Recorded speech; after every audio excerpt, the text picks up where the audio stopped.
According to the Artling, art style describes why an artwork looks the way it looks. It's a window into the artist's creative process to help you understand the artist's vision, subject, and feelings expressed on the canvas. Every artist has their own personal art style that was developed over time due to their passion and growth, not just as an artist but as an individual as well. As for beginner artists like me, we often take inspiration from the artists we look up to. It helps us know ideas on what aesthetic, visual, or styles we like that will eventually help us develop an understanding in creating the art of our preference.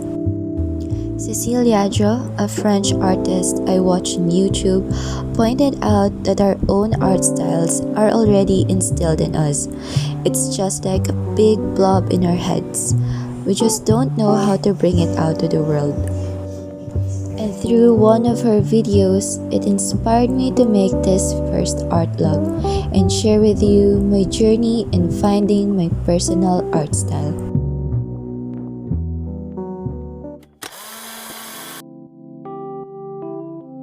According to Cecile, there are 4 ways of shaping your personal art style, and one of them is learning its technical skills.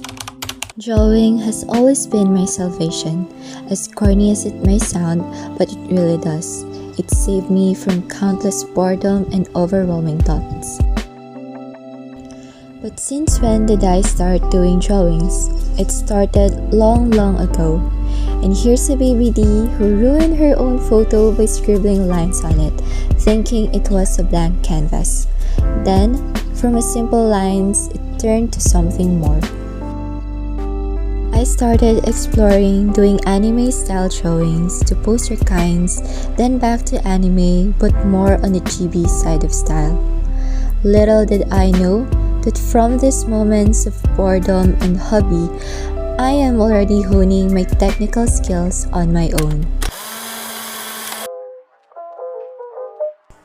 Another way in shaping our personal art style is finding what we love as well as finding the why of it.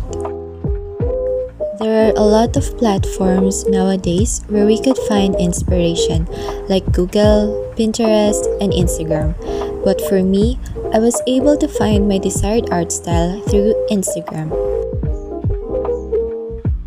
Everything stopped when the pandemic hit, but despite all that, it also brings out our hidden passions, talents, and even our old hobbies that were set aside to work on our life full of hustles. Some of my colleagues and I were kept afloat by our company. I was devastated that time and started questioning myself, and at that moment, drawing has once again saved me. Due to the pandemic and me being on float, I had time to draw again and stumble upon this challenge on Instagram, and makes me question what my art style really is. Even before the pandemic, I've been drawn upon Yuk Shimwon's art because her work centered on women, and I connected with her right away since my artworks are also inspired by women from my creative imagination, and illustrating men is a hard part for me. From this challenge, I was then introduced to many more amazing artists to look up to and be inspired aside from Yuk Shimwon's art. And for my very first Do This in Your Style challenge, I did one of Lauren Scribble's artwork. I love the eyes of her illustrations. It has the same big eyes like my old artworks. The difference is that they have white on the eyeballs compared to my previous ones having full colored eyes. From then, I did take inspiration and the challenge to change the eyes of my illustration. Actually, not just the eyes, but as well as changing the eyebrows, making it a little sophisticated compared to my one line or no eyebrows at all illustrations. The second Do This in Your Style challenge I did is illustradoras. From her illustrations, I was inspired by how detailed her artworks are, from the background to the main focus of her art, which are her characters. To be honest, I'm not really that patient in doing detailed backgrounds, and it is one of my weaknesses. I really admire artists like her who do such detailed backgrounds.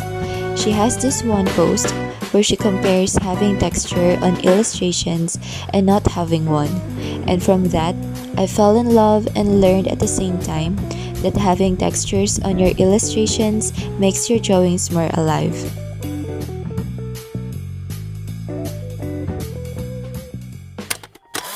For my third Do This in Your Style challenge, I did Lanalotthings illustration. Contrast to Illustradora's detailed backgrounds, Lanalotthings has more simple ones, but can still make her artworks pop by adding the correct elements on it. This gave me hope that a little can still give so much. That's why on my artworks I make big backgrounds aside from colored backgrounds to make it look fuller, because I'm afraid of having too many elements that will not sync with each other and can ruin my artwork. I also really do appreciate her for commenting on my artwork and giving me encouragement in facing my biggest enemy, which is drawing of hands.